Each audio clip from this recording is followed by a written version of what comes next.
किसान भाइयों नमस्कार, मैं पुनीत सिसोदिया। किसान साथियों, हमने अपने चैनल पे एक वोटिंग कराई थी, पोलिंग कराई थी और उसमें हमने एक सवाल आपसे पूछा था कि हमारे ऐसे कितने किसान भाई हैं जो अपनी फसलों पर जब स्प्रे करने जाते हैं तो स्प्रे के अंदर, स्प्रे टैंक के अंदर वो स्टिकर या स्प्रेडर का उपयोग करते हैं। चाहे आप स्टिकर का उपयोग करते हैं, स्प्रेडर का उपयोग करते हैं, दोनों काम करते हैं। स्टिकर आप ले रहे हैं तो वो स्प्रेडर का भी काम करेगा, स्टिकर का वो काम करता ही है। इसी तरह स्प्रेडर उस पर लिखा हुआ है प्रोडक्ट पे, तो स्टिकर का भी काम करता है, स्प्रेडर का भी काम करता है, दोनों वो काम करते हैं। तो कितने परसेंट किसान भाई हैं जो स्प्रेडर या स्टिकर का उपयोग करते हैं, हमने सवाल पूछा था। तो लगभग जो 74% किसान भाई हैं उन्होंने हमें जवाब दिया कि हाँ, वो जब भी कोई भी इंसेक्टिसाइड या फंजीसाइड या कोई भी हर्बिसाइड उपयोग करते हैं तो उसमें स्टिकर वो डालते हैं। और 26% किसान भाई ऐसे, यानी कि 26% किसान भाई ऐसे हैं, उन्होंने ना में जवाब दिया है कि नहीं, वो स्प्रेडर या स्टिकर का उपयोग नहीं करते हैं। तो देखिए, आज का जो वीडियो है आप बहुत नॉलेजेबल होगा, क्योंकि हम इस स्प्रेडर और स्टिकर पर ही बात करेंगे। ये दोनों किसान भाइयों के लिए उपयोगी होगा। जो उपयोग नहीं करते हैं उनको भी देखना चाहिए और जो उपयोग करते हैं उनको भी देखना चाहिए। जो उपयोग करते हैं उनको क्यों देखना चाहिए? क्योंकि उनको बताया जाता है कि हम कोई भी इंसेक्टिसाइड, फंजीसाइड स्प्रे कर रहे हैं तो उसमें स्टिकर या स्प्रेडर जरूर डालिए, जिससे उसके रिजल्ट बढ़ जाते हैं। सही बात है, रिजल्ट बढ़ जाते हैं, लेकिन इसके कुछ नुकसान भी होते हैं, साइड इफेक्ट भी होते हैं। ऐसा नहीं है कि इसके फायदे ही फायदे होते हैं। देखिए, हर कोई भी प्रोडक्ट आप ले लें उसके अपने फायदे भी होते हैं, नुकसान भी होते हैं। उसी तरह इसके भी कुछ फायदे नुकसान भी होते हैं। तो इसलिए उसके जो नुकसान हैं उनसे भी आपको रूबरू कराएंगे और उनको भी आपको समझना जरूरी है। उसके साथ साथ जो 26% किसान भाई ये उपयोग नहीं करते हैं उनको भी ये वीडियो देखना चाहिए, क्योंकि इसके बहुत सारे बेनिफिट्स भी होते हैं, वो भी आप इस वीडियो में समझ पाएंगे। और इस उपयोग करते समय क्या क्या सावधानी आपको रखनी चाहिए वो सब इस वीडियो में समझेंगे। वीडियो अच्छा होगा, एक तो लाइक करें, ज़्यादा से ज़्यादा फार्मर के साथ शेयर करें। चैनल पे नए हैं तो चैनल को सब्सक्राइब जरूर करें। तो चलिए जानते हैं। देखिए, आप सब जानते हैं कि स्प्रेडर और स्टिकर क्या काम करते हैं। देखिए, जब हम इनको किसी इंसेक्टिसाइड, फंजीसाइड, हम कोई भी स्प्रे करने वाले हैं उनके साथ हम इनको मिला लेते हैं तो ये क्या काम करते हैं कि जब हम स्प्रे करते हैं तो एक तो जो स्प्रे है वो पत्तियों पर चिपक जाता है। आपने देखा होगा कि जब हम स्प्रे करते हैं तो जो पानी की बूंदें हैं हम स्प्रे कर रहे हैं पत्तियों से, वो नीचे टपकने लगती हैं, तो जिससे वो जो हमारी दवाई है वो भी नीचे जाने लगती है। और स्पेशली यदि आप पत्ता गोभी पर स्प्रे कर रहे हैं या बंद गोभी, फूल गोभी, इन पर स्प्रे कर रहे हैं तो उसमें तो उनकी जो पत्तियां होती हैं, लीफ होती हैं, बहुत ज़्यादा स्मूथ होती हैं। तो उससे तो पानी जैसे हम स्प्रे करते हैं वो नीचे आ जाता है, जिससे उसके रिजल्ट नहीं मिल पाते हैं। कोई भी इंसेक्टिसाइड, फंजीसाइड हम स्प्रे कर रहे हैं क्योंकि वो पहले ही बह के नीचे गिर जाता है। तो जब हम स्टिकर या स्प्रेडर मिला लेते हैं, एक तो वो चिपकाने का काम करता है कि हमने स्प्रे किया और जहाँ भी वो स्प्रे गया वो पत्तियों पर वहीं चिपक जाता है। तो इससे केमिकल हमारी पत्तियों पर लंबे समय तक चिपका रहता है और जिससे वो उसको पेनिट्रेशन करने में, यानी कि पत्तियों के अंदर जाने में एक टाइम मिल जाता है। वो लंबे समय तक जो दवा है आसानी से अधिक क्वांटिटी में पेनिट्रेट करती है, जिससे उसके शानदार रिजल्ट हमें देखने को मिलते हैं। दूसरा, ये स्प्रेडर का भी काम करते हैं। स्प्रेडर मतलब मान लीजिए जो हमारे बूंदें गई हैं तो ये जो है पानी के जो पृष्ठीय तनाव है उसको भी कम कर देता है, जिससे जो हमारी बूंदें हैं वो फैल जाती हैं।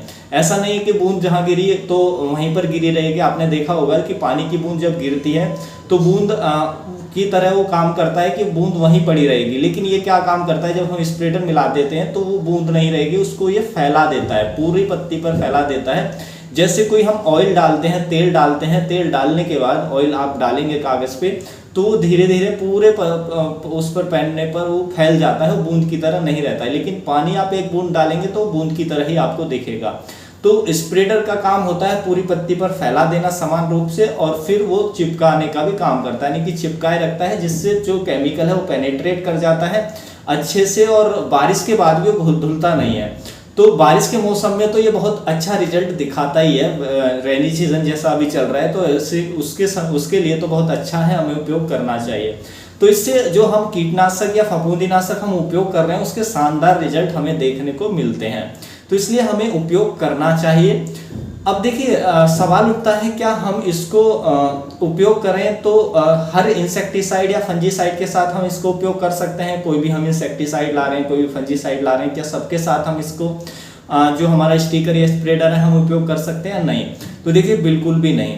देखिए बहुत सारे मार्केट में ऐसे प्रोडक्ट आपको मिल जाएंगे जिसमें कंपनियां पहले से ही इन चीज़ों को डालकर भेजती है, कुछ ऐसे तत्व वो डालकर भेजती है जिससे वो जो केमिकल है वो चिपक जाता है और स्प्रेडर का भी वो काम करते हैं। तो हमें उनको उनमें अलग से डालने की जरूरत नहीं होती। यानी कि कुछ प्रोडक्ट ऐसे आते हैं जिनमें कंपनियां पहले से ही उनको मिलाकर भेजती हैं। तो आपको ये देखना है कि क्या कंपनी ने ये जो है स्टिकर का काम ये प्रोडक्ट पहले कर रहा है, इसमें मिला हुआ है या नहीं मिला हुआ है। यदि नहीं है तो ही आप मिलाएं, अदरवाइज आप पैसे ही बर्बाद कर रहे हैं, क्योंकि बहुत सारे मार्केट में प्रोडक्ट हैं जिनमें हमें मिलाने की आवश्यकता नहीं पड़ेगी। कुछ प्रोडक्ट मार्केट में ऐसे मिल जाएंगे जिसमें कंपनियां कुछ भी मिलाने के लिए मना करती हैं कि आप इसके साथ, इस केमिकल के साथ आपको कुछ भी मिक्स नहीं करना है। तो उससे भी आप अवॉइड करें, उससे भी आप बचें, क्योंकि उसमें जो केमिकल है उसके रिजल्ट में गिरावट आती है। तो जब कोई भी आप प्रोडक्ट लाते हैं, इंसेक्टिसाइड लाते हैं, फंजीसाइड लाते हैं, तो उसके लेवल को अच्छे से पढ़ें तो आपको समझ में आ जाएगा। जैसे कि हमारा डेलीगेट आता है, डेलीगेट के साथ हमें कुछ भी मिलाने के लिए मना किया जाता है, तो इसलिए उसको हम सेपरेट ही उपयोग करें। तो दूसरी बात ये आपको सावधानी रखनी है कि आपको हर एक इंसेक्टिसाइड, फंजीसाइड के साथ उपयोग नहीं करना है। पहले देख लेना है कि उसमें पहले से तो नहीं मिला है, या कंपनी जो है वो कुछ भी मिलाने के लिए इसमें मना तो नहीं कर रही है, तो आपको उसको अवॉइड करना चाहिए। बाकी के साथ आप मिक्स कर सकते हैं, अच्छे रिजल्ट आते हैं। दूसरी बात इसके, यदि हम नुकसान की बात करें, ये तो अच्छे रिजल्ट आते हैं, हम समझ गए कि उसके रिजल्ट को, प्रभाव को बढ़ा देता है, बारिश में धुलने नहीं देता है, इससे हमें रिजल्ट अच्छे मिलते हैं, और हमारा जो बारिश भी आ जाए तो तब भी रिजल्ट अच्छे मिलते हैं। लेकिन यदि हम इसके नुकसान की बात करें तो नुकसान भी इसके हमें देखने को मिलते हैं। क्या क्या नुकसान हो सकते हैं? देखिए, एक तो जब भी आप इसको मिला रहे हैं, कोई भी स्प्रेडर या स्टिकर मिला रहे हैं, जिस भी इंसेक्टिसाइड या फंजीसाइड के साथ आप मिला रहे हैं, तो उस इंसेक्टिसाइड, फंजीसाइड के आपको परफेक्ट डोज पता होनी चाहिए।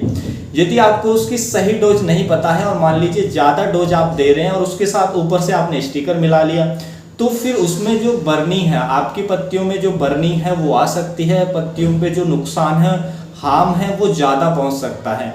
तो इसलिए आपको डोज का परफेक्ट ज्ञान होना चाहिए। डोज ज़्यादा नहीं होनी चाहिए जिस समय आप स्टिकर का उपयोग कर रहे हैं। मान लीजिए आपने स्टिकर उपयोग नहीं कर रहे हैं, उस समय अगर डोज थोड़ी ज़्यादा भी हो जाए, तो क्योंकि उतना ज़्यादा वो हमारी पत्तियों पर नहीं चिपकता है, तो उतना नुकसान नहीं करेगा। और लेकिन यदि आपने डोज भी ज़्यादा कर ली है उस केमिकल की, और ऊपर से स्टिकर और मिला लिया है, तो वो उस पर ज़्यादा और प्रभाव डालेगा। इससे बर्निंग की समस्या जो है वो ज़्यादा आपको देखने को मिलेगी। तो इसलिए जब भी आप स्टिकर का उपयोग कर रहे हैं, स्प्रेडर स्टिकर का उपयोग कर रहे हैं, तो आपको उस फंजीसाइड, इंसेक्टिसाइड की परफेक्ट डोज पता होनी चाहिए। डोज, ओवरडोज उसको बिल्कुल भी ना करें उस समय पर। उसके साथ साथ देखिए, जब हम स्प्रेडर और स्टिकर हम मिला लेते हैं, तो आप जानते हैं कि किसी भी फंजीसाइड के रिजल्ट लंबे समय तक रहते हैं। तो ऐसे में यदि हमारी फ्लावरिंग स्टेज है, तो उस समय हमें ज़्यादा नुकसान पहुंच सकता है, क्योंकि जब हम स्प्रेडर, स्टिकर मिला लेते हैं तो हमारी पत्तियों पर, फूलों पर लंबे समय तक जो केमिकल है उसका असर बना रहता है।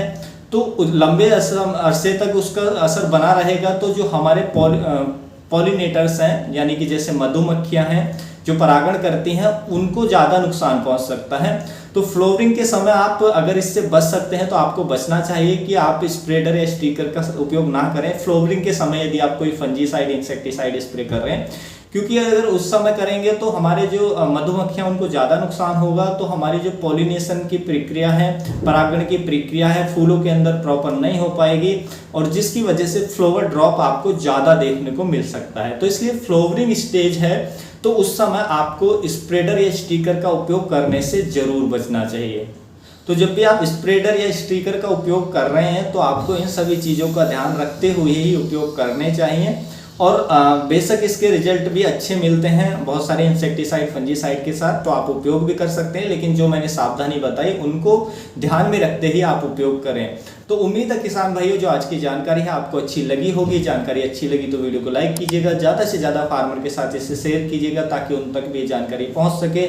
मिलूंगा मैं आपको एक और नई वीडियो में नई जानकारी के साथ, तब तक के लिए आप अपना ख्याल रखें। धन्यवाद।